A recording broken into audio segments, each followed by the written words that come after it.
Hey guys, welcome back to our video. So today I'm going to show you how to add cash on Cash App. Now, the first thing you're going to want to do is along the very bottom, go to the very left side. So we're going to click there. Right now it's just showing I have a $5 balance. You probably have like a $0 balance on there. Boom, roasted. And at the very top, you see cash balance.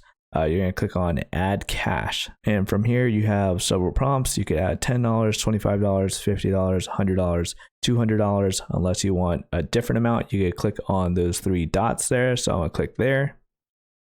And here I could add whatever number I want. I could add $1, $2, $3, $15 if I wanted to. So let's just say I want to add just $12 on here. And at the very bottom, click on add.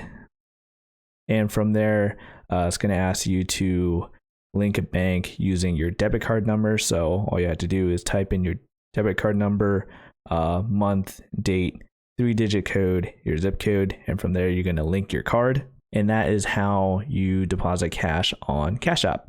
If this video helped you out, be sure to hit that like button. Thank you guys for watching. I'll see you guys later.